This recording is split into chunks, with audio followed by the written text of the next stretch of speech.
Hey, Alabama Wrestling Forum fans. I'm here with my second episode of MATtalks. I'm here with three-time state champ, NHSAA All-American, Will Miller, and of course, my partner, Levi Miller. How are you guys doing today? Pretty good. Good. That's great to hear. So obviously today's episode is going to be recruiting. And this year's been kind of weird. So I'm going to start off. I'm going to tell you about my recruiting process and things I learned. So obviously, I was a two-time state champ at St. Park, and that's about where my accolades started and ended. I won Super 32 Georgia qualifier, and then I got second at I-64, but college coaches aren't really looking at that. But what really hurt me in the long run was I had a 2.8 GPA and a 21 on my ACT. So I wasn't going to be able to go Division I, even if I was great enough to do it. But obviously, that's probably the biggest struggle for me was my grades, which is a major thing when you're getting recruited into college. And another major thing was something I learned the hard way. You're getting multiple coaches calling you all the time that's saying, "Hey, I'm interested in you. Let's talk." And a lot of coaches that were I couldn't go Division III because I didn't have the grades for it. So when I got called by a Division III coach, I wasn't answering the phone. I wasn't texting them back. And college coaches talk to each other. So if, I can't remember his name. It's Coach Billy something over at Luther. I feel sorry if Coach Billy sees this, but I cannot remember your last name, sir. But he would call me and I wouldn't respond. And let's say that Coach Luther is talking to Coach Cody Cleveland was the coach over at the Citadel at the time. Let's say they're talking back and forth, and Coach Luther's like, "Hey, Coach Billy over at Luther's like, hey, I haven't heard too much from Jackson. He doesn't really respond to me, and he's telling Coach Cleveland this, and Coach Cleveland's like, well, maybe he's not interested." So that's something that definitely hurt a lot of people. Another thing that I learned that was tremendous, especially since I couldn't go and I needed visits, I went on one visit the Monday before sectionals, and that was to Huntington and Montgomery. But the major problem I had was I couldn't go anywhere. COVID restricted me from everything. But what helped me is I would fill out recruiting questionnaires for just about every NAIA college I could find for wrestling. And I probably filled out, 50 of them for across all divisions that I could go to. And then I got about 20 responses, and I probably got 15 offers. But that was mostly for me shooting emails like, "Hey, I'm Jackson. I was a two-time state champ." And in the NAI, that's a little bit much of a bigger deal than it is at the Division I level. So Chris Pendleton at Oregon State didn't respond to me, but it's okay. But I brought Will on the show today because he's being recruited Division I. So Will, you take it away, man. So my recruiting process has kind of been annoying. So right now, Division I, there's a dead period. So I'm not able to do any visits until the 1st. So I can't do anything. I can't go talk to a college or do any of that stuff in person. If I have to go visit somewhere, I just took a visit and I can't talk to the coaches or anything. I just have to visit the campus by myself and then do a tour with someone there. But so it's been hard, but I'm still talking to coaches and I've done virtual tours and stuff like that. But it's really slowed down the process. So obviously, Coach John Mark Bentley is the coach over at App State. So how did that kind of work? Was he texting you as you're walking around? He's or on the phone with you, or how did that work? No, he's texting me and he was like, "Hey, you here yet?" I never talked to him in person. I never saw him in person. No, you're not allowed to. So I stayed up there with Barrett Blakely and my brother Alex Miller. And we just hung out up there, and Barrett showed me around campus, the wrestling room, all that sort of stuff. And so, Barrett's a really, really cool guy. So, obviously Alabama has done just a great job this year in getting more and more athletes signed to college. And here's a list of our committed seniors right now. I think I counted, and there's 23, and I'll probably be closer to 30 once, we're going to talk about it later in the broadcast. We've got 4 right now top seniors that have not been committed yet. So we'll take a deeper look at those. But here are some of our major ones. The ones to highlight are Warren Hoyt, from Grissom committed to, everybody knows he went committed to Little Rock. Jacob Chisholm just committed to Campbell. And something that a lot of people don't know, because he just committed yesterday on Tuesday, because we're streaming this on Wednesday, Abe Preston committed to Gardner-Webb. Yeah, I think the first thing that stands out on this is 3 D1 commits this year. That's big, especially they're not like we send a lot of kids to Virginia Tech, but it's not a connection that we already had like super deep. So, I mean, Hicksonbaugh's at Campbell, but like sending Hoyt to Little Rock and Preston to Gardner-Webb, that's just, I mean, it's more than we normally have.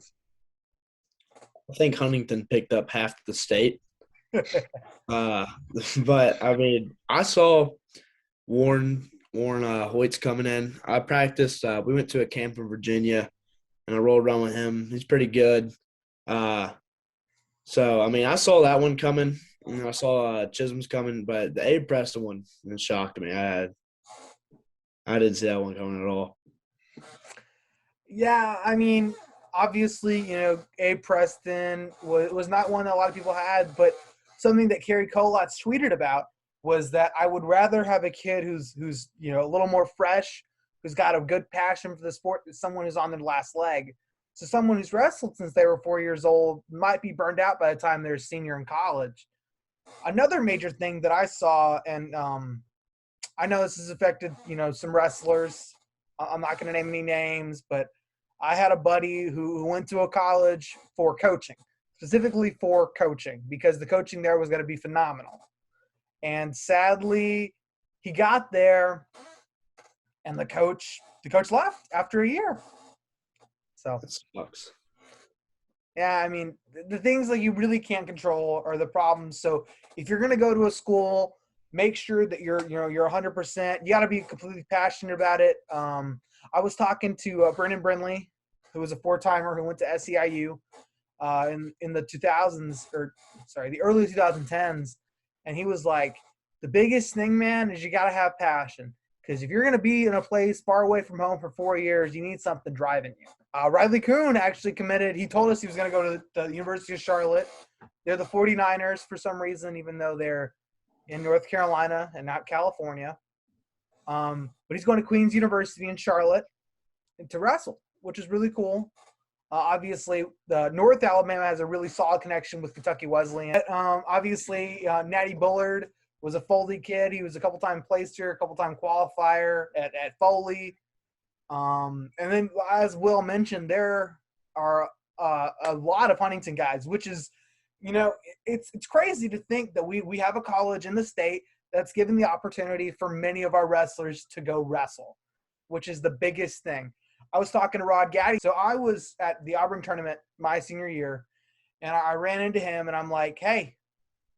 He's like, hey. And he's like, do you plan on wrestling in college? I'm like, I don't really know. And he's like, look, go try it. You have nothing really to lose. You go try it. You don't like it, that's fine. You can go to Auburn, Alabama for the rest of your 3 years. But don't regret it because you didn't go do it. And I took that to heart because I was very, on the fence about going to wrestling in college because – I don't know. But I decided I was going to make the jump, and I don't regret it at all. And obviously, there's the NEI has given a really big part to the wrestling in the state. We've got a lot of really good studs that have gone to NEI, like Max Kaufman, who, arguably, to me, will always be the best wrestler to have never won a state title. And I know that hangs over his head quite a bit. But obviously, you've got a lot of kids. Not many of you guys may know who Nathan Deaton is. He's a Dashler wrestler. He was a state champ this year, and he got the opportunity to wrestle at St. Mary's University in Kansas. Taylor Foster was a Daphne guy. He's probably he's the second kid to go wrestle for Daphne, as Daphne had gotten a program. He's going to the University of Cumberland's. And that's a really interesting thing because not a lot of people know who the Cumberland's coach is going to be. Yeah, I think one thing that is surprising to see there is the amount of diversity in the NAIA colleges. It's not because we've had a lot of years where one school will pick up multiple guys. Cumberland's normally will pick up a couple guys every year, especially when they had the connection to Coach Coach Countryman. new coach at Saraland. But yeah, I think it's interesting the amount of diversity in the schools that picked up guys. Another really cool thing is, although we have all the Division III, most of them are Huntington guys, Gabe Sweat, who was a state finalist this year, and he's a multiple-time placer, he's going to go wrestle at the University of Dubuque, and I'm probably butchering that name. Dubuque. I don't know. think Dubuque. It is Dubuque? I think so. Okay. Well, if it's not Dubuque, you guys can all blame Will. But so obviously the University of Dubuque, a lot of you guys might not know that ZQ Harris, who's a state champ at Columbia, is wrestling up there currently. I don't know if he did a signing. I know it wasn't on his Instagram originally when I looked, but then I found out. And then a big signing was Kyler Adams, who's a state champ and multiple-time placer. He's wrestling at Midway. He signed a couple days, or he signed yesterday. So, and then Kobe Thornton is a Florence kid who committed to, the greatest university to ever live, Bluefield College. Might be a little biased, but I don't know. Quentin Cotton, he's wrestling at Lyon College. Former teammate over at Lincoln also, because, he's from Lincoln. He's going to go wrestle. He wrestled over at Lyon this year. And like I said, we got a lot of opportunity. Obviously, Jason Minshew is the big front runner for that. Dylan Melendez as well are really big front runners in this Huntington class that's coming in.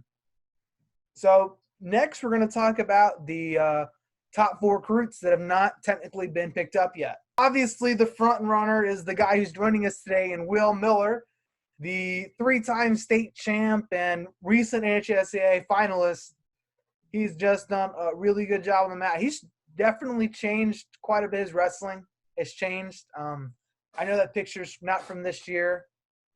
I wasn't going to try to thieve one off of your Instagram because that would just look tacky. It's all good. Levi, do you have anything to comment about Will Miller? He's good at wrestling. He's good at wrestling. I know I wasn't originally planning having Will, but it's definitely quite a treat to have Will on the show today. It gives me this option to annotate, so let's see. Let's see what I can do. Yep. There you go. What you drawing? I like that. Yep. There we go. Oh, Beautiful. I didn't know I could do that, so I'm kind of messing around with it here. But obviously, Will he's been a really big part of Alabama wrestling the next year, and he definitely proved Welton wrong in saying that his little 4A title doesn't mean anything because he was good enough to win 2 real titles, just like me. So. Xander Fields, I know that I didn't know that he was uncommitted because based on their website that I think JP Prince puts out, that he said that Xander had committed to Ouachita Baptist, which if you guys watched my promotional video, you guys saw that I put Wichita, which is not like Wichita, Kansas, but I was wrong. So obviously Xander is uncommitted because Huntsville posted it yesterday, and if Huntsville posted it, come on, Coach Harris. I picked on Coach Harris. I love Coach Harris. But so obviously Xander was a 138 champ. He was a state finalist the year before and then a placer the year before that. He's gone to numerous tournaments across the nation. He's done, pretty solid in his tenure, and he's looking to go, obviously everybody's looking to go Division I. He wants to go into the military after that, so I think he's kind of keying his eyes on some of the academies if they're having the option to. So he's definitely one of the bigger commits, obviously being a state champ.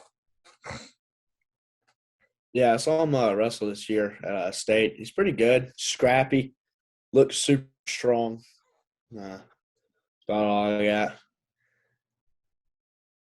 Yeah, I watched him a couple times last year. He was pretty solid. He knows how to get after, and he keeps his foot on the gas. Well, I would definitely say that Xander has he picked it up from last year. He lost to Nick Smith at 120 last year in about that didn't just end up going his way. And, but he picked it up this year. He took out a lot of really good guys. Obviously, he had a pretty solid weight. I'm trying to think who he wrestled in the finals. Was it a Hewitt kid? Yes, yeah. Yeah, It was Reeves. one of the Reeves because he beat Nathan Tate. Excuse me. He beat Nathan Tate in the semis, and then wrestled him in the finals. And I think it was a really close match, if I'm not mistaken. I think it was like a 1-0 match. But he's looking to definitely go wrestle in college, and he's going to the Army afterwards. So that's definitely the big things there. He's probably a pretty good guy. He didn't start super early. He started in middle school. He ends up winning a state title his senior year, so he's got a lot of room to grow.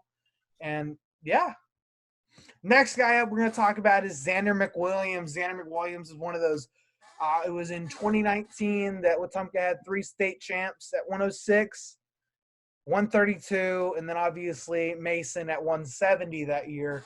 And, I mean, obviously he's part of that big powerhouse who was all in the year of 2021. Him, Kyler, and Mason all together were just dominant. They made it to the – did they make it to the finals this year? In the duels, the Wetumpka? I I think so. Yeah. I'm pretty sure they lost to Gardendale. Yeah, they lost to Gardendale. Okay. So obviously he's done a really good job. He was a state champ, multiple time place winner. He grew a little bit, and that obviously there's a lot of change. I remember talking it was my junior year, and I was talking to Coach TJ down from River Rats, and he's talking about it's going to be a big struggle for Xander to learn how to wrestle because he's constantly growing. Obviously, he was a tiny guy at 106 as a sophomore, but he's grown exponentially, just like he hit his growth spurt. He's gotten much taller. He's gotten much bigger, and he's definitely learned how to wrestle. He didn't fall off after this first year. He's always stayed in title contention. So obviously, he's a big name to go to a lot of different places, and he's a senior who's uncommitted. Yeah, he came up to Warrior for a few camps over the past few summers, and got to talk to him and wrestle with him a few times. He's a pretty cool kid. I like him. He has a great work ethic. I mean, he knows what he's doing. He really works his butt off, and that's about it. Yeah, I've known Xander since sophomore year, and he's always been a guy who's just looking for the best guy in the room to go wrestle him. He's definitely gotten a lot bigger since I first met him. Like, he used to be at a tiny little 106, and I mean, he's bulked up quite a bit. But I mean, he's always got that mindset of always looking for the best guy to go get after it. I think that shows a lot for Xander. Xander's always a guy he's got a passion. He's got a passion for the sport that's unmatched by a lot of other athletes. He's a guy he's wrestled for quite a bit, but he's definitely always kept himself on the right track. And I know this year he told me in the preseason he was probably going to go the same way as Corey Land, but I think Xander got a little too big, so a little chunky Xander. It's okay. I pick on Xander. I was talking to him. I want to get him on an interview here soon, and he was like, "You're just gonna make fun of me the whole time." I'm like, "Nah, man. That's just me joshing with you, man. Don't worry about it too much." So our last guy we're gonna talk about today in this group of 4 guys is Jacob Deese. Jacob Deese was a 3-time Alabama state champ, and he's done phenomenal in the national scene. He's just hasn't gotten just where he wants. He would have been a 4-timer, but sadly he got hurt wrestling in the first tournament of his junior year down at Gulf Coast. And like I said in the last video, that Fisher Harrison, who's a buddy of mine at Spain Park, was like, "Oh yeah, I finally beat Jacob Deese on paper," because it says that he beat him by injury default. But obviously, Deese is a household name over at Southside. He's part of his 8th grade year. He got 3rd. He was part of that dominant 2nd place finish for that team with a lot of seniors over when Coach Rutan was over there. Now he's at Arab. But he's a guy that hasn't inherently committed. I know he's talked to a couple colleges, but I think as of right now, he's still pretty open. Yeah, I mean, he comes to Warrior. I mean, he has a great work ethic. He comes to Warrior, never misses a practice, drives an hour and a half every day to come to practice early. I mean, I wrestle with him, super scrappy, knows what he's doing. I mean, he's just a great drill partner, wrestler, friend. I mean, he's good all around. Yeah, he's always a scrappy guy. I remember one time when I came back for winter break earlier this season. I knew I had like 50 pounds on him, but he was like, "Hey Levi, you want to wrestle?" And I was like, "Yeah, sure." I mean, he's always just looking to wrestle somebody, and I mean it's a good mentality to have. I definitely would agree. And obviously this year I was talking to him, and he sadly lost to he lost to Manny Havis from Jasper in a tri match they had. But I asked him, I said, "Were you nervous going to that finals match?" He's like, "No. I knew I got this. Nobody was going to stand in my way." Obviously, he was a big shocker at the state tournament this year. The way the seating worked, he ended up getting the 10 slot. And he takes out Bryce Wanagat. He took out Bryce Wanagat, and he worked his way back up. And then obviously on the backside, on the other side of the bracket, Manny Havis took out Ryan Summerlin of Moody for Havis to make it to the finals for the first time of his career. And two seniors going after it, and Deese ended up on top to win his third title. I'm not sure what both of the little clips are.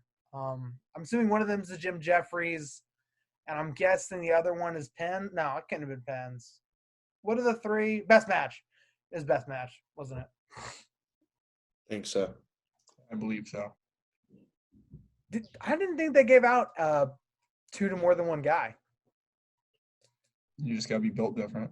I guess so. I guess Deese just did such a great job that they're like, you know what? This kid's gone through a lot in his career. He's not stopping now. I